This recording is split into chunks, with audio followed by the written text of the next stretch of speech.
নমস্কার শ্রোতা বন্ধুরা, নানান স্বাদের গল্প ও কবিতা চ্যানেলে আপনাদের সাদর আমন্ত্রণ জানাই। আজকে আমি রবীন্দ্রনাথ ঠাকুরের একটি ছোট গল্প আপনাদের কাছে পরিবেশন করব। গল্পটির নাম নিশীথে। এটি একটি অতিপ্রাকৃতের গল্প। নিছক ভূতের গল্প না হলেও অলৌকিক একটি বাতাবরণ ও ভৌতিক পরিমণ্ডল গল্পটির মধ্যে রয়েছে, যা আমাদেরকে মুগ্ধ করে রাখে। নিশীথে গল্পটি বর্তমানে রবীন্দ্রনাথের গল্পগুচ্ছে দ্বিতীয় খণ্ডে থাকলেও এটি প্রথম প্রকাশ পেয়েছিল সাধনা পত্রিকাতে মাঘ সংখ্যায় 1301 বঙ্গাব্দের। আসুন আজকে গল্পটি আমরা শুনে নিই। ডাক্তার ডাক্তার জ্বালাতন করিল এই অর্ধেক রাত্রে। চোখ মেলিয়া দেখি আমাদের জমিদার দক্ষিণাচরণবাবু ধরফর করিয়া উঠিয়া পিঠ ভাঙা চৌকিটা টানিয়া আনিয়া তাহাকে বসিতে দিলাম এবং উদ্বিগ্নভাবে তাহার মুখের দিকে চাহিলাম।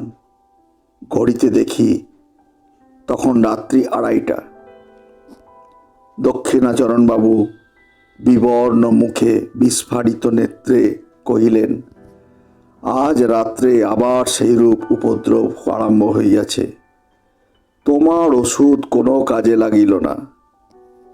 আমি কিঞ্চিত সসংকোচে বলিলাম, আপনি বোধ করি মদের মাত্রা আবার বাড়াইয়াছেন। দক্ষিণাচরণবাবু অত্যন্ত বিরক্ত হইয়া কহিলেন, ওটা তোমার ভারী ভ্রম, মদ নহে। আদ্যপান্ত বিবরণ না শুনিলে তুমি আসল কারণটা অনুমান করিতে পারিবে না। কুলঙ্গির মধ্যে ক্ষুদ্র টিনের ডিবায় ম্লানভাবে কেরোসিন জ্বলিতেছিল। আমি তাহা উস্কাইয়া দিলাম। একটুখানি আলো জাগিয়া উঠিল এবং অনেকখানি ধোঁয়া বাহির হইতে লাগিল। কোঁচাখানা গায়ের উপর টানিয়া একখানা খবরের কাগজ পাতা প্যাক বাক্সের ওপর বসলাম। দক্ষিণাচরণবাবু বলিতে লাগিলেন, আমার প্রথম পক্ষে স্ত্রীর মতো অমন গৃহিণী অতি দুর্লভ ছিল, কিন্তু আমার তখন বয়স বেশি ছিল না, সহজেই রসাধিক্য ছিল। তাহার ওপর আবার কাব্যশাস্ত্রটা ভালো করিয়া অধ্যয়ন করিয়াছিলাম, তাই অবিমিশ্র গৃহিণীপনায় মন উঠিত না। কালিদাসের সেই শ্লোকটা প্রায় মনে উদয় হইত, গৃহিণী সচিব সখী মিথ, প্রিয় শিষ্যা ললিতে কলাবিধৌ। কিন্তু আমার গৃহিণীর কাছে ললিত কলাবিধির কোনো উপদেশ খাটিত না এবং সখীভাবে প্রণয় সম্মোচন করিতে গেলে তিনি হাসিয়া উড়াইয়া দিতেন। গঙ্গা স্রোতে যেমন ইন্দ্রের ঐরাবত নাকাল হইয়াছিল, তেমনি তাহার হাসির মুখে বড় বড় কাব্যের টুকরা এবং ভালো ভালো আদরের সম্ভাষণ মুহূর্তের মধ্যে অপদস্থ হইয়া ভাসিয়া যাইত। তাহার হাসিবার আশ্চর্য ক্ষমতা ছিল। তারপর আজ বছর 4 হইল আমাকে সাংঘাতিক রোগে ধরিল। ওষ্ঠব্রণ হইয়া জ্বর বিকার হইয়া মরিবার দাখিল হইলাম। বাঁচিবার আশা ছিল না। একদিন এমন হইল যে ডাক্তার জবাব দিয়া গেল। এমন সময় আমার এক আত্মীয় কোথা হইতে এক ব্রহ্মচারী আনিয়া উপস্থিত করিল। সে গব্য ঘৃতের সহিত একটা শিকড় বাটিয়া আমাকে খাওয়াইয়া দিল। ঔষধের গুণেই হোক বা অদৃষ্টক্রমেই হোক, সে যাত্রা বাঁচিয়া গেলাম। রোগের সময় আমার স্ত্রী অহর্নিশি এক মুহূর্তের জন্য বিশ্রাম করেন নাই। সেই কটা দিন একটি অবলা স্ত্রীলোক মানুষের সামান্য শক্তি লইয়া প্রাণপণ ব্যাকুলতার সহিত দ্বারে ক্রমাগত যমদূতগুলার সঙ্গে অনবরত যুদ্ধ করিয়াছিলেন। তাহার সমস্ত প্রেম, সমস্ত হৃদয়, সমস্ত যত্ন দিয়া আমার এই অযোগ্য প্রাণটাকে যেন বক্ষের শিশুর মতো দুই হস্তে ঝাঁপিয়া ঢাকিয়া রাখিয়াছিলেন। আহার ছিল না, নিদ্রা ছিল না, জগতের আর কোনো কিছুর প্রতি দৃষ্টি ছিল না। যম যখন পরাহত ব্যাঘ্রের ন্যায় আমাকে তাহার কবল হইতে ফেলিয়া দিয়া চলিয়া গেলেন, কিন্তু যাইবার সময় আমার স্ত্রীকে একটা প্রবল থাবা মারিয়া গেলেন। আমার স্ত্রী তখন গর্ভবতী ছিলেন, অনতিকাল পরে এক মৃত সন্তান প্রসব করিলেন। তাহার পর হইতেই তাহার নানা প্রকার জটিল ব্যামোর সূত্রপাত হইল। তখন আমি তাহার সেবা আরম্ভ করিয়া দিলাম। তাহাতে তিনি বিব্রত হইয়া উঠিলেন, বলিতে লাগিলেন, আহ, করো কি, লোকে বলিবে কি? অমন করিয়া দিন রাত্রি তুমি আমার ঘরে যাতায়াত করিও না। যেন নিজে পাখা খাইতেছি এইরূপ ভান করিয়া রাত্রে যদি তাহাকে তাহার জ্বরের সময় পাখা করিতে যাইতাম তো ভারী একটা কাড়াকাড়ি ব্যাপার পড়িয়া যাইত। কোনোদিন যদি তাহার শুশ্রূষা উপলক্ষে আমার আহারের নিয়মিত সময় 10 মিনিট উত্তীর্ণ হইয়া যাইত, তবে সেও নানা প্রকার অনুনয় অনুরোধ অনুযোগের কারণ হইয়া দাঁড়াইত। স্বল্পমাত্র সেবা করিতে গেলে হিতে বিপরীত হইয়া উঠিত। তিনি বলিতেন, পুরুষ মানুষের অতটা বাড়াবাড়ি ভালো নয়। আমাদের সেই বরানগরের বাড়িটি বোধ করি তুমি দেখিয়াছ। বাড়ির সামনেই বাগান এবং বাগানের সম্মুখেই গঙ্গা বহিতেছে। আমাদের শোবার ঘরের নিচেই দক্ষিণের দিকে খানিকটা জমি মেহেদির বেড়া দিয়া ঘিরিয়া আমার স্ত্রী নিজের মনের মতো এক টুকরা বাগান বানাইয়াছিলেন।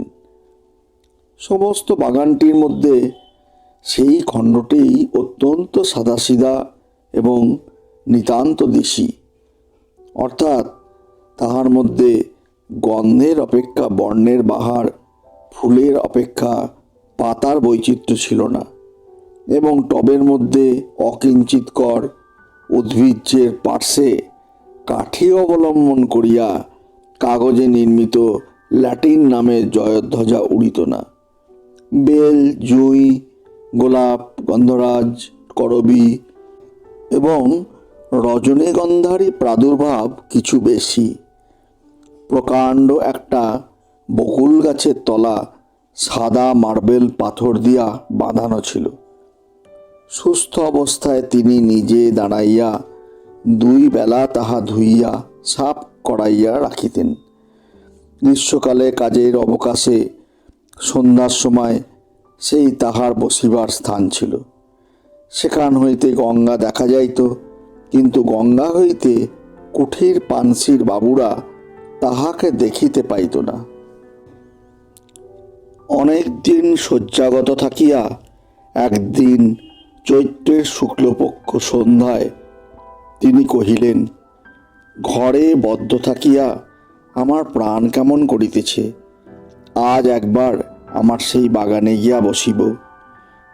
আমি তাহাকে বহু যত্নে ধরিয়া ধীরে ধীরে সেই বকুলতলের প্রস্তর বেদিকায় লইয়া গিয়া শয়ন করাইয়া দিলাম। আমারই জানুর ওপরে তাহার মাথাটি তুলিয়া রাখিতে পারিতাম, কিন্তু জানি সেটাকে তিনি অদ্ভুত আচরণ বলিয়া গণ্য করিবেন। তাই একটি বালিশ আনিয়া তাহার মাথার তলায় রাখিলাম। 2-1টি করিয়া প্রস্ফুট বকুল ফুল ঝরিতে লাগিল এবং শাখান্তরাল হইতে ছায়াঙ্কিত জ্যোৎস্না তাহার শীর্ণ মুখের উপর আসিয়া পড়িল। চারিদিক শান্ত নিস্তব্ধ, সেই ঘন গন্ধপূর্ণ ছায়ান্ধকারে এক পার্শ্বে নীরবে বসিয়া তাহার মুখের দিকে চাহিয়া আমার চোখে জল আসিল। আমি ধীরে ধীরে কাছের গোড়ায় আসিয়া দুই হস্তে তাহার ওপর একটা উত্তপ্ত শীর্ণ হাত তুলিয়া লইলাম। তিনি তাহাতে কোনো আপত্তি করিলেন না। কিছুক্ষণ এইরূপ চুপ করিয়া বসিয়া থাকিয়া আমার হৃদয় কেমন উদ্বেলিত হইয়া উঠিল। আমি বলিয়া উঠিলাম, তোমার ভালোবাসা আমি কোনো কালে ভুলিব না। তখনই বুঝিলাম কথাটা বলিবার কোনো আবশ্যক ছিল না। আমার স্ত্রী হাসিয়া উঠিলেন। সে হাসিতে লজ্জা ছিল, সুখ ছিল, কিঞ্চিত অবিশ্বাস ছিল এবং উহার মধ্যে অনেকটা পরিমাণে পরিহাসের তীব্রতাও ছিল। প্রতিবাদ স্বরূপে একটি কথা মাত্র না বলিয়া কেবল তাহার সেই হাসির দ্বারা জানাইলেন, কোনো কালে ভুলিবে না ইহা এখনো সম্ভব নহে এবং আমি তাহা প্রত্যাশাও করি না। ওই সুমিষ্ট সুতীক্ষ্ণ হাসির ভয়েই আমি কখনো আমার স্ত্রীর সঙ্গে রীতিমতো প্রেমালাপ করিতে সাহস করি নাই। অসাক্ষাতে যে সকল কথা মনে উদয় হইত তাহার সম্মুখে গেলেই সেগুলোকে নিতান্ত বাজে কথা বলিয়া বোধ হইত। ছাপার অক্ষরে যেসব কথা পড়িলে দুই চক্ষু বাহিয়া দরদর ধারায় জল পড়িয়েতে থাকে, সেইগুলা মুখে বলিতে গেলে কেন যে হাস্যের উদ্রেক করে এ পর্যন্ত বুঝিতে পারিলাম না। বাদ প্রতিবাদ কথায় চলে, কিন্তু হাসির উপরে তর্ক চলে না। কাজেই চুপ করিয়া যাইতে হইল। জ্যোৎস্না উজ্জ্বলতর হইয়া উঠিল। একটা কোকিল ক্রমাগতই কুহু কুহু ডাকিয়া অস্থির হইয়া গেল। আমি বসিয়া বসিয়া ভাবিতে লাগিলাম, এমন জ্যোৎস্না রাত্রেও কি পিকবধূ বধির হইয়া আছে। বহু চিকিৎসায় আমার স্ত্রীর রোগ উপশমের কোনো লক্ষণ দেখা গেল না। ডাক্তার বলিল, একবার বায়ু পরিবর্তন করিয়া দেখিলে ভালো হয়। আমি স্ত্রীকে লইয়া এলাহাবাদে গেলাম। এইখানে দক্ষিণাবাবু হঠাৎ থমকিয়া চুপ করিলেন। সন্দিগ্ধভাবে আমার মুখের দিকে চাহিলেন। তাহার পর দুই হাতের মধ্যে মাথা রাখিয়া ভাবিতে লাগিলেন। আমিও চুপ করিয়া রহিলাম। কুলুঙ্গিতে কেরোসিন মিটমিট করিয়া জ্বলিতে লাগিল এবং নিস্তব্ধ ঘরে মশার ভন ভন শব্দ সুস্পষ্ট হইয়া উঠিল। হঠাৎ মৌন ভঙ্গ করিয়া দক্ষিণাবাবু বলিতে আরম্ভ করিলেন। সেখানে হারান ডাক্তার আমার স্ত্রীকে চিকিৎসা করিতে লাগিলেন। অবশেষে অনেক কাল একভাবে কাটাইয়া ডাক্তারও বলিলেন, আমিও বুঝিলাম এবং আমার স্ত্রীও বুঝিলেন যে তাহার ব্যাম সারিবার নহে, তাহাকে চিররুগ্ন হইয়াই কাটাইতে হইবে। তখন একদিন আমার স্ত্রী আমাকে বলিলেন, যখন ব্যাম সারিবে না এবং শীঘ্র আমার মরিবার আশাও নাই, তখন কতদিন এই জীবন মৃতকে লইয়া কাটাইবে? তুমি আর একটা বিবাহ করো। এটা যেন কেবল একটা সযুক্তি এবং সৎ বিবেচনার কথা। ইহার মধ্যে যে ভারী একটা মহত্ব, বীরত্ব বা অসামান্য কিছু আছে এমন ভাব তাহার লেশমাত্র ছিল না। এইবার আমার হাসিবার পালা ছিল, কিন্তু আমার কি তেমন করিয়া হাসিবার ক্ষমতা আছে? আমি উপন্যাসের প্রধান নায়কের ন্যায় গম্ভীর সমুচ্চভাবে বলিতে লাগিলাম, যতদিন এই দেহে জীবন আছে। তিনি বাধা দিয়া কহিলেন, নাও নাও, আর বলিতে হইবে না, তোমার কথা শুনিয়া আমি আর বাঁচি না। আমি পরাজয় স্বীকার না করিয়া বলিলাম, এ জীবনে আর কাহাকেও ভালোবাসিতে পারিব না। শুনিয়া আমার স্ত্রী ভারী হাসিয়া উঠিলেন। তখন আমাকে ক্ষান্ত হইতে হইল। জানি না তখন নিজের কাছেও কখনো স্পষ্ট স্বীকার করিয়াছি কিনা, কিন্তু এখন বুঝিতে পারিতেছি এই আরোগ্য আশাহীন সেবা কার্যে আমি মনে মনে পরিশ্রান্ত হইয়া গিয়াছিলাম। এ কার্যে যে ভঙ্গ দিব এমন কল্পনাও আমার মনে ছিল না। অথচ চিরজীবন এই চিররুগ্নকে লইয়া যাপন করিতে হইবে এই কল্পনাও আমার নিকট পীড়াজনক হইয়াছিল। হায়, প্রথম যৌবনকালে যখন সম্মুখে তাকাইয়াছিলাম, তখন প্রেমের কুহকে, সুখের আশ্বাসে, সৌন্দর্যের মরীচিকায় সমস্ত ভবিষ্যৎ জীবন প্রফুল্ল দেখাইতেছিল। আজ হইতে শেষ পর্যন্ত কেবলই আশাহীন সুদীর্ঘ সতৃষ্ণ মরুভূমি। আমার সেবার মধ্যে সেই আন্তরিক শ্রান্তি নিশ্চয়ই তিনি দেখিতে পাইয়াছিলেন। তখন আমি জানিতাম না, কিন্তু এখন সন্দেহ মাত্র নাই যে তিনি আমাকে যুক্তাক্ষরহীন প্রথম ভাগ শিশু শিক্ষার মতো অতি সহজে বুঝিতেন।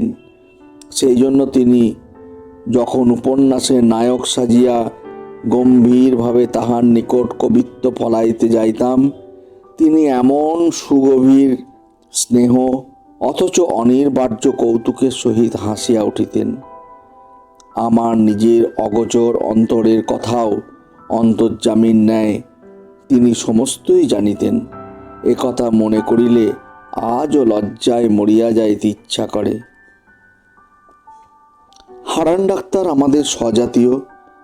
তাহার বাড়িতে আমার প্রায়ই নিমন্ত্রণ থাকিত। কিছুদিন যাতায়াতের পর ডাক্তার তাহার মেয়েটির সঙ্গে আমার পরিচয় করাইয়া দিলেন। মেয়েটি অবিবাহিত, তাহার বয়স 15 হইবে। ডাক্তার বলেন, তিনি মনের মতো পাত্র পান নাই বলিয়া বিবাহ দেন নাই। কিন্তু বাহিরের লোকের কাছে গুজব শুনিতাম মেয়েটির কুলের দোষ ছিল, কিন্তু আর কোনো দোষ ছিল না। যেমন স্বরূপ তেমনি সুশিক্ষা। সেই জন্য মাঝে মাঝে একাদিন তাহার সহিত নানা কথার আলোচনা করিতে করিতে আমার বাড়ি ফিরিতে রাত হইত। আমার স্ত্রীকে ঔষধ খাওয়াইবার সময় উত্তীর্ণ হইয়া যাইত। তিনি জানিতেন আমি হারান ডাক্তারের বাড়ি গিয়াছি, কিন্তু বিলম্বের কারণ একদিনও আমাকে জিজ্ঞাসা করেন নাই। মরুভূমির মধ্যে আর একবার মরীচিকা দেখিতে লাগিলাম। তৃষ্ণা যখন বুক পর্যন্ত, তখন চোখের সামনে কুলো পরিপূর্ণ স্বচ্ছ জল ছলছল ঢলঢল করিতে লাগিল। তখন মনকে প্রাণপণে টানিয়া আর ফিরাইতে পারিলাম না। রোগীর ঘর আমার কাছে দ্বিগুণ নিরানন্দ হইয়া উঠিল। তখন প্রায় শুশ্রূষা করিবার এবং ওষুধ খাওয়াইবার নিয়ম ভঙ্গ হইতে লাগিল। হারান ডাক্তার আমাকে প্রায় মাঝে মাঝে বলিতেন, যাহাদের রোগ আরোগ্য হইবার কোনো সম্ভাবনা নেই, তাহাদের পক্ষে মৃত্যুই ভালো, কারণ বাঁচিয়া তাহাদের নিজেদেরও সুখ নাই, অন্যেরও অসুখ। কথাটা সাধারণভাবে বলিতে দোষ নাই, তথাপি আমার স্ত্রীকে লক্ষ্য করিয়া এমন প্রসঙ্গ উত্থাপন করা তাহার উচিত হয় নাই। কিন্তু মানুষের জীবন মৃত্যু সম্বন্ধে ডাক্তারদের মন এমন অসাড় যে তাহারা ঠিক আমাদের মনের অবস্থা বুঝিতে পারে না। হঠাৎ একদিন পাশের ঘর হইতে শুনিতে পাইলাম আমার স্ত্রী হারাধনবাবুকে বলিতেছেন, ডাক্তার, কতকগুলা মিথ্যা ওষুধ গিলাইয়া ডাক্তারখানার দেনা বাড়াইতেছ। হঠাৎ একদিন পাশের ঘর হইতে শুনিতে পাইলাম আমার স্ত্রী হারানবাবুকে বলিতেছেন, ডাক্তার, কতগুলা মিথ্যা ওষুধ গিলাইয়া ডাক্তারখানার দেনা বাড়াইতেছ কেন? আমার প্রাণটাই যখন একটা ব্যামো, তখন এমন একটা ওষুধ দাও যাহাতে শীঘ্র এই প্রাণটা যায়। ডাক্তার বললেন, ছি, এমন কথা বলিবেন না। কথাটা শুনিয়া হঠাৎ আমার বক্ষে বড় আঘাত লাগিল। ডাক্তার চলিয়া গেলে আমার স্ত্রীর ঘরে গিয়া তাহার শয্যা প্রান্তে বসিলাম। তাহার কপালে ধীরে ধীরে হাত বুলাইয়া দিতে লাগিলাম। তিনি কহিলেন, এ ঘর বড় গরম, তুমি বাহিরে যাও, তোমার বেড়াইতে যাইবার সময় হইয়াছে। খানিকটা না বেড়াইয়া আসিলে তোমার রাত্রে ক্ষুধা হইবে না। বেড়াইতে যাওয়ার অর্থ ডাক্তারের বাড়ি যাওয়া। আমি তাহাকে বুঝাইয়াছিলাম ক্ষুধা সঞ্চয়ের পক্ষে খানিকটা বেড়াইয়া আসা বিশেষ আবশ্যক। এখন নিশ্চয়ই বলিতে পারি তিনি প্রতিদিনই আমার এই ছলনাটুকু বুঝিতেন। আমি নির্বোধ মনে করিতাম, তিনি নির্বোধ। এই বলিয়া দক্ষিণাচরণ বাবু অনেকক্ষণ করতলে মাথা রাখিয়া চুপ করিয়া বসিয়া রহিলেন। অবশেষে কহিলেন, আমাকে এক গ্লাস জল আনিয়া দাও। জল খাইয়া বলিতে লাগিলেন, একদিন ডাক্তারবাবুর কন্যা মনোরমা আমার স্ত্রীকে দেখিতে আসিবার ইচ্ছা প্রকাশ করিলেন। জানি না কি কারণে তাহার সে প্রস্তাব আমার ভালো লাগিল না, কিন্তু প্রতিবাদ করিবার কোনো হেতু ছিল না। তিনি একদিন সন্ধ্যাবেলায় আমাদের বাসায় আসিয়া উপস্থিত হইলেন। সেদিন আমার স্ত্রীর বেদনা অন্য দিনের অপেক্ষা কিছু বাড়িয়া উঠিয়াছিল। যেদিন তাহার ব্যথা বাড়ে সেদিন তিনি অত্যন্ত স্থির নিস্তব্ধ হইয়া থাকেন। কেবল মাঝে মাঝে মুষ্টিবদ্ধ হইতে থাকে এবং মুখ নীল হইয়া আসে। তাহাতেই তাহার যন্ত্রণা বোঝা যায়। ঘরে কোনো সাড়া ছিল না। আমি শয্যা প্রান্তে চুপ করিয়া বসিয়াছিলাম। সেদিন আমাকে বেড়াইতে যাইতে অনুরোধ করেন এমন সামর্থ্য তাহার ছিল না, কিংবা হয়তো বড় কষ্টের সময় আমি কাছে থাকি এমন ইচ্ছা তাহার মনে মনে ছিল। চোখে লাগিবে বলিয়া কেরোসিনের আলোটা দ্বারের পার্শ্বে ছিল। ঘর অন্ধকার এবং নিস্তব্ধ। কেবল এক একবার যন্ত্রণার কিঞ্চিত উপশমে আমার স্ত্রীর গভীর দীর্ঘ নিঃশ্বাস শোনা যাইতেছিল। এমন সময়ে মনোরমা ঘরের প্রবেশদ্বারে দাঁড়াইলেন। বিপরীত দিক হইতে কেরোসিনের আলো আসিয়া তাহার মুখের উপর পড়িল। আলো আঁধারে লাগিয়া তিনি কিছুক্ষণ ঘরের কিছুই দেখিতে না পাইয়া দ্বারের নিকট দাঁড়াইয়া ইতস্তত করিতে লাগিলেন। আমার স্ত্রী চমকিয়া আমার হাত ধরিয়া জিজ্ঞেস করিলেন, ওকে ওকে? তাহার এই দুর্বল অবস্থায় হঠাৎ অচেনা লোক দেখিয়া ভয় পাইয়া আমাকে 2-3 বার অস্পষ্ট স্তরে প্রশ্ন করিলেন, ওকে ওকে গো? আমার কেমন দুর্বুদ্ধি হইল। আমি প্রথমেই বলিয়া ফেলিলাম, আমি চিনি না। বলিবা মাত্রই কে যেন আমাকে কষাঘাত করিল। পরের মুহূর্তে বলিলাম, ও আমাদের ডাক্তারবাবুর কন্যা। স্ত্রী আমার মুখের দিকে চাহিলেন। আমি তাহার মুখের দিকে চাহিতে পারিলাম না। পরক্ষণেই তিনি ক্ষীণ স্বরে অভ্যাগতকে বলিলেন, আপনি বসুন। আমাকে বলিলেন, আলোটা ধরো। মনোরমা ঘরে আসিয়া বসিলেন। তাহার সহিত রোগিণীর অল্প স্বল্প আলাপ চলিতে লাগিল। এমন সময় ডাক্তারবাবু আসিয়া উপস্থিত হইলেন। তিনি তাহার ডাক্তারখানা হইতে 2 শিশি ওষুধ সঙ্গে আনিয়াছিলেন। সেই দুটি শিশি বাহির করিয়া আমার স্ত্রীকে বলিলেন, এই নীল শিশিটা মালিশ করিবার, আর এইটি খাইবার। দেখিবেন দুইটাতে মিলাইবেন না, এ ওষুধটা ভারী বিষ। আমাকেও একবার সতর্ক করিয়া দিয়া ওষুধ দুটি শয্যা পার্শ্ববর্তী টেবিলে রাখিয়া দিলেন। বিদায় লইবার সময় ডাক্তার তাহার কন্যাকে ডাকিলেন। মনোরমা কহিলেন, বাবা, আমি থাকি না কেন? সঙ্গে স্ত্রীলোক নেই, ইহাকে সেবা করিবে কে? আমার স্ত্রী ব্যস্ত হইয়া উঠিলেন, বলিলেন, না না, আপনি কষ্ট করিবেন না। পুরনো ঝি আছে, সে আমার মায়ের মতো যত্ন করে।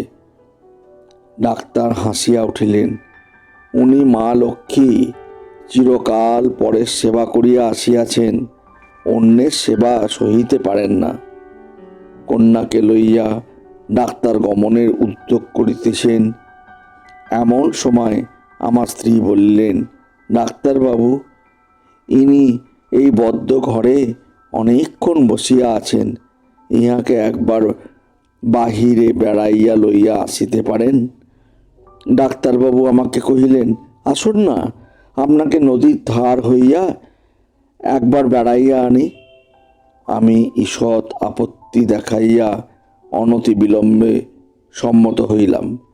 ডাক্তারবাবু যাইবার সময় দুই শিশি ওষুধ সম্বন্ধে আবার আমার স্ত্রীকে সতর্ক করিয়া দিলেন। সেদিন ডাক্তারের বাড়িতেই আহার করিলাম।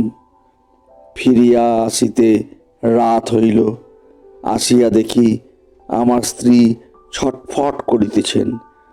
অনুতাপে বিদ্ধ হইয়া জিজ্ঞাসা করিলাম, তোমার কি ব্যথা বাড়িয়াছে?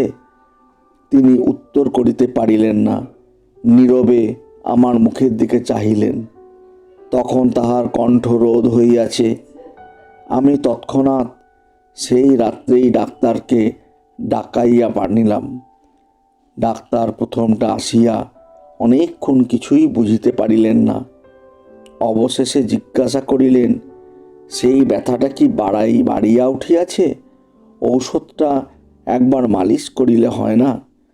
বলিয়া শিশিটা টেবিল হইতে লইয়া দেখিলেন সেটা খালি। আমার স্ত্রীকে জিজ্ঞাসা করিলেন, আপনি কি ভুল করিয়া এই ওষুধটা খাইয়াছেন?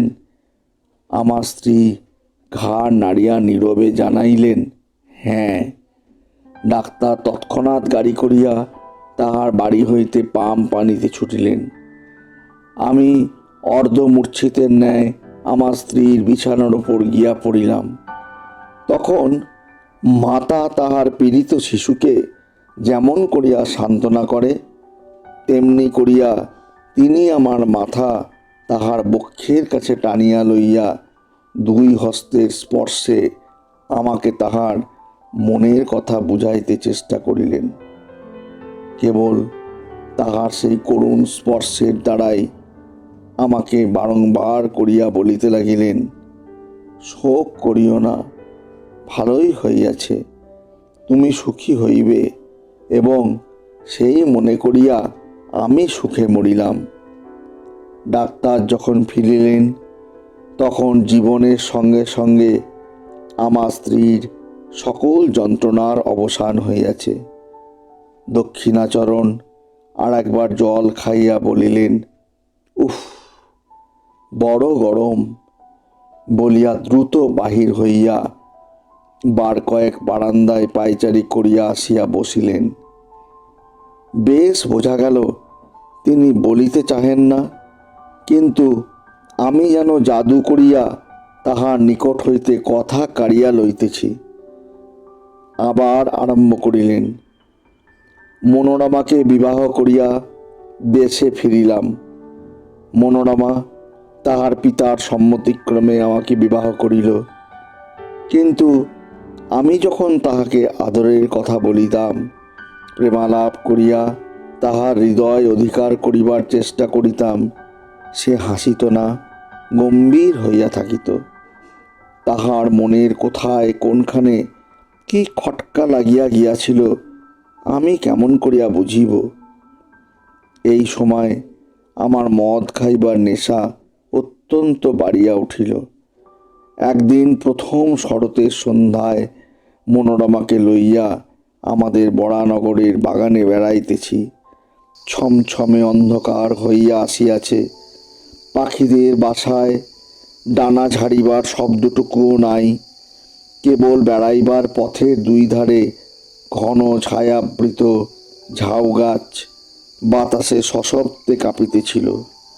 শ্রান্তি বোধ করিতেই মনোরমা সেই বকুলতলার শুভ্র পাথরের বেদির উপর আসিয়া নিজের দুই বাহুর উপর মাথা রাখিয়া শয়ন করিল। আমিও কাছে আসিয়া বসিলাম।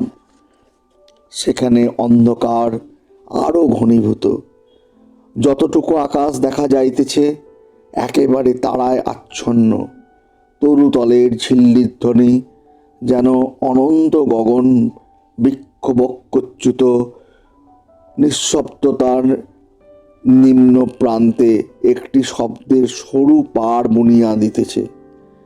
সেদিনও বিকালে আমি কিছু মদ খাইয়াছিলাম। মনটা বেশ কিছু তরল অবস্থায় ছিল। অন্ধকার যখন চোখে সহিয়া আসিল তখন বনচ্ছায়াতলে পাণ্ডুর বর্ণে অঙ্কিত সেই শিথিল অঞ্চল শান্তকায় রমণীর অবছায়া মূর্তিটি আমার মনে এক অনির্বার্য আবেগের সঞ্চার করিল। মনে হইল ও যেন একটি ছায়া, ওকে যেন কিছুতেই দুই বাহু দিয়া ধরিতে পারিব না। এমন সময় অন্ধকার ঝাউ গাছের শিখর দেশে যেন আগুন ধরিয়া উঠিল। তাহার পরে কৃষ্ণপক্ষের জীর্ণ প্রান্ত হলুদ বর্ণ চাঁদ ধীরে ধীরে গাছের মাথার ওপরকার আকাশে আরোহণ করিল। সাদা পাথরের ওপর সাদা শাড়ি পরা সেই শ্রান্ত শয়ান রমণীর মুখের ওপর জ্যোৎস্না আসিয়া পড়িল। আমি আর থাকিতে পারিলাম না। কাছে আসিয়া দুই হাতে তাহার হাতটি তুলিয়া ধরিয়া কহিলাম, মনোরমা, তুমি আমাকে বিশ্বাস করো না, কিন্তু তোমাকে আমি ভালোবাসি। তোমাকে আমি কোনো কালে ভুলিতে পারিব না। কথাটা বলিবা মাত্র চমকিয়া উঠিলাম। মনে পড়িল ঠিক এই কথাটা আর একদিন আর কাহাকেও বলিয়াছি, এবং সেই মুহূর্তের বকুল গাছের শাখার ওপর দিয়া, ঝাউ গাছের মাথার ওপর দিয়া, কৃষ্ণপক্ষের পীতবর্ণ ভাঙা চাঁদের নিচে দিয়া, গঙ্গার পূর্ব পার হইতে গঙ্গার সুদূর পশ্চিম পার পর্যন্ত হা হা হা হা হা হা করিয়া অতি দ্রুত বেগে একটা হাসি বহিয়া গেল। সেই মর্মবেদী হাসি কি অভ্রভেদী হাহাকার বলিতে পারি না। আমি তদ্দণ্ডেই পাথরের বেদির উপর হইতে মূর্ছিত হইয়া নিচে পড়িয়া গেলাম। মূর্ছা ভঙ্গে দেখিলাম আমার ঘরে বিছানায় শুইয়া আছি। স্ত্রী জিজ্ঞাসা করিলেন, তোমার হঠাৎ এমন হইল কেন? আমি কাঁপিয়া উঠিলাম। বলিলাম, শুনি তো পাও নাই? সমস্ত আকাশ ভরিয়া হা হা করিয়া একটা হাসি বহিয়া গেল। স্ত্রী হাসিয়া কহিলেন, সে হাসি বুঝি? ছাড় বাঁধিয়া দীর্ঘ এক ঝাঁক পাখি উড়িয়া গেল, তাহাদেরই পাখার শব্দ শুনিয়াছিলাম।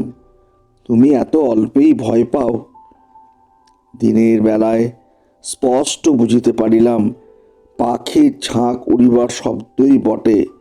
এই সময়ে উত্তর দেশ হইতে হংসশ্রেণী নদীর চরে চড়িবার জন্য আসিতেছে, কিন্তু সন্ধ্যা হইলে সে বিশ্বাস রাখিতে পারিতাম না। তখন মনে হইত চারিদিকে সমস্ত অন্ধকার ভরিয়া ঘন হাসি জমা হইয়া রহিয়াছে। সামান্য একটা উপলক্ষে হঠাৎ আকাশে ভরিয়া অন্ধকার বিদীর্ণ করিয়া ধ্বনিত হইতে উঠিবে। অবশেষে এমন হইল, সন্ধ্যার পর মনোরমার সহিত একটা কথা বলিতে আমার সাহস হইত না। তখন আমাদের বরানগরের বাড়ি ছাড়িয়া মনোরমাকে লইয়া বোটে করিয়া বাহির হইলাম। অঘ্রাণ মাসে নদীর বাতাসে সমস্ত ভয় চলিয়া গেল। কয়েকদিন বড় সুখে ছিলাম। চারিদিকের সৌন্দর্যে আকৃষ্ট হইয়া মনোরমাও যেন তার হৃদয়ের রুদ্ধ দ্বার অনেক দিন পরে ধীরে ধীরে আমার নিকট খুলিতে লাগিল। গঙ্গা ছাড়াইয়া, খড়ে ছাড়াইয়া অবশেষে পদ্মায় আসিয়া পৌঁছিলাম। ভয়ঙ্করী পদ্মা তখন হেমন্তের বিবর্লিন ভুজঙ্গিনীর মতো কৃষ্ণ নির্জীবভাবে সুদীর্ঘ শীত নিদ্রায় নিবিষ্ট ছিল। উত্তর পারে জনশূন্য তৃণশূন্য দিগন্ত প্রসারিত বালির চর ধুধু করিতেছে এবং দক্ষিণের উচ্চ পাড়ের উপর গ্রামের আমবাগানগুলি এই রাক্ষসী নদীর নিতান্ত মুখের কাছে জোড়ো হস্তে দাঁড়াইয়া কাঁপিতেছে। পদ্মা ঘুমের ঘোরে একবার পাশ ফিরিতেছে এবং বিদীর্ণ তটভূমি ঝুপঝাপ করিয়া ভাঙিয়া ভাঙিয়া পড়িতেছে। এখানে বেড়াইবার সুবিধা দেখিয়া বোট বাঁধিলাম। একদিন আমরা দুইজনে বেড়াইতে বেড়াইতে বহু দূরে চলিয়া গেলাম। সূর্যাস্তের স্বর্ণ ছায়া মিলাইয়া যাইতেই শুক্লপক্ষের নির্মল চন্দ্রালোক দেখিতে দেখিতে ফুটিয়া উঠিল। সেই অন্তহীন শুভ্র বালির চরের ওপর যখন অজস্র অবারিত উচ্ছ্বসিত জ্যোৎস্না একেবারে আকাশের সীমান্ত পর্যন্ত প্রসারিত হইয়া গেল, তখন মনে হইল যেন জনশূন্য চন্দ্রলোকের অসীম স্বপ্নরাজ্যের মধ্যে কেবল আমরা দুইজনে ভ্রমণ করিতেছি। একটা লাল শাল মনোরমার উপর হইতে নামিয়া তাহার মুখখানি বেষ্টন করিয়া তাহার শরীরটি আচ্ছন্ন করিয়া রহিয়াছে। নিস্তব্ধতা যখন নিবিড় হইয়া আসিল, কেবল একটি সীমাহীন দিশাহীন শুভ্রতা এবং শূন্যতা ছাড়া যখন আর কিছুই রহিল না, তখন মনোরমা ধীরে ধীরে হাতটি বাহির করিয়া আমার হাত চাপিয়া ধরিল। অত্যন্ত কাছে আসিয়া সে যেন তাহার সমস্ত শরীর মন জীবন যৌবন আমার উপর বিন্যস্ত করিয়া নিতান্ত নির্ভর করিয়া দাঁড়াইল। পুলকিত উদ্বলিত হৃদয়ে মনে করিলাম, ঘরের মধ্যে কি যথেষ্ট ভালোবাসা যায়? ওইরূপ অনাবৃত অবারিত অনন্ত আকাশ নহিলে কি দুটি মানুষকে কোথাও ধরে? তখন মনে হইল আমাদের ঘর নেই, দ্বার নেই, কোথাও ফিরিবার নাই। এমনি করিয়া হাতে হাত ধরিয়া গম্যহীনের পথে উদ্দেশ্যহীন ভ্রমণে চন্দ্রালোকিত শূন্যতার ওপরে দিয়া অবারিতভাবে চলিয়া যাইব। এই রূপে চলিতে চলিতে এক জায়গায় আসিয়া দেখিলাম, সেই বালুকা রাশির মাঝখানে অদূরে একটি জলাশয়ের মতো হইয়াছে। পদ্মা সরিয়া যাওয়ার পর সেইখানে জল বাঁধিয়া আছে। সেই মরু বালুকা বেষ্টিত নিস্তরঙ্গ নিষুপ্ত অঞ্চল জলটুকুর ওপরে একটি সুদীর্ঘ জ্যোৎস্না রেখার মূর্ছিতভাবে পড়িয়া আছে। সেই জায়গাটাতে আসিয়া আমরা দুইজনে দাঁড়াইলাম। মনোরমা কি ভাবিয়া আমার মুখের দিকে চাহিল, তাহার মাথার উপর হইতে শালটা হঠাৎ খসিয়া পড়িল। আমি তাহার সেই জ্যোৎস্না বিকশিত মুখখানি তুলিয়া ধরিয়া চুম্বন করিলাম। এমন সময় সেই জনমানব শূন্য নিঃসঙ্গ মরুভূমির মধ্যে গম্ভীর স্বরে কে 3বার বলিয়া উঠিল, ওকে ওকে ওকে।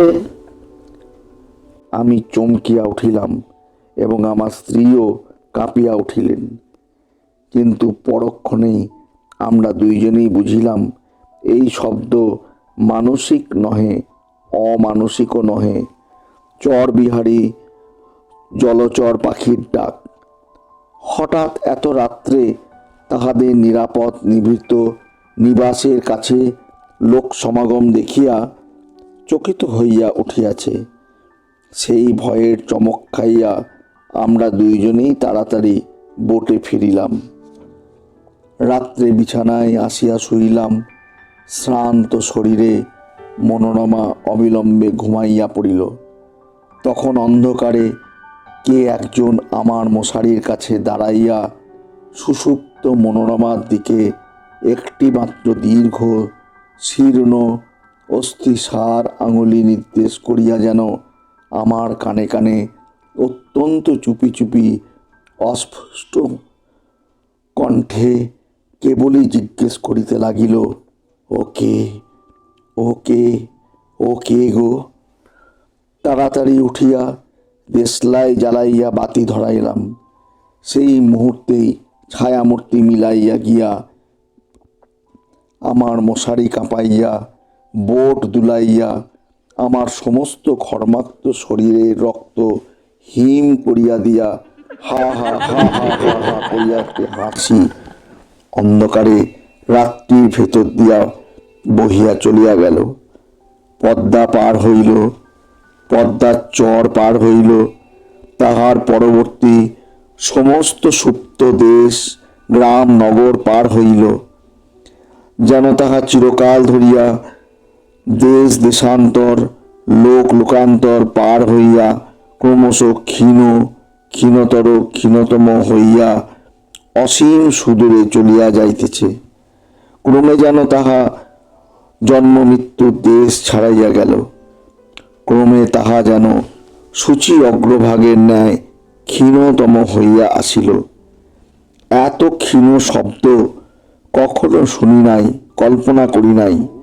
আমার মাথার মধ্যে যেন অনন্ত আকাশ রহিয়াছে এবং সেই শব্দ যতই দূরে যাইতেছে কিছুতেই আমার মস্তিষ্কের সীমা ছাড়াইতে পারিতেছে না। অবশেষে যখন একান্ত অসহ্য হইয়া আসিল তখন ভাবিলাম আলো নিবাইয়া না দিলে ঘুমাইতে পারিব না। যেমন আলো নিবাইয়া শুইলাম তেমনি আমার মশারির পাশে আমার কানের কাছে অন্ধকারে আবার সেই অবরুদ্ধ স্বর বলিয়া উঠিল, ওকে ওকে ওকে গো। আমার বুকের রক্তের ঠিক সমান তালে ক্রমাগতই ধ্বনিত হইতে লাগিল, ওকে ওকে ওকে গো, ওকে ওকে ওকে গো। সেই গভীর রাত্রে নিস্তব্ধ বোটের মধ্যে আমার গোলাকার ঘড়িটাও সজীব হইয়া উঠিয়া তাহার ঘণ্টার কাঁটা মনোরমার দিকে প্রসারিত করিয়া সেলফের ওপর হইতে তালে তালে বলিতে লাগিল, ওকে ওকে ওকে গো, ওকে ওকে ওকে গো। বলিতে বলিতে দক্ষিণাবাবু পাংশুবর্ণ হইয়া আসিলেন। তাহার কণ্ঠ রুদ্ধ হইয়া আসিল। আমি তাহাকে স্পর্শ করিয়া কহিলাম, একটু জল খান। এমন সময় হঠাৎ আমার কেরোসিনের শিখাটা দপ দপ করিতে করিতে নিভিয়া গেল। হঠাৎ দেখিতে পাইলাম বাহিরে আলো হইয়াছে। কাক ডাকিয়া উঠিল, দোয়েল শীষ দিতে লাগিল। আমার বাড়ির সম্মুখবর্তী পথে একটা মহিষের গাড়ির ক্যাঁচ ক্যাঁচ শব্দ জাগিয়া উঠিল। তখন দক্ষিণাবাবুর মুখের ভাব একেবারে বদল হইয়া গেল। ভয়ের কিছুমাত্র চিহ্ন রহিল না। রাত্রির কুহকে কাল্পনিক শঙ্কার মত্ততায় আমার কাছে যে এত কথা বলিয়া ফেলিয়াছেন সেজন্য যেন অত্যন্ত লজ্জিত এবং আমার উপর আন্তরিক ক্রুদ্ধ হইয়া উঠিলেন।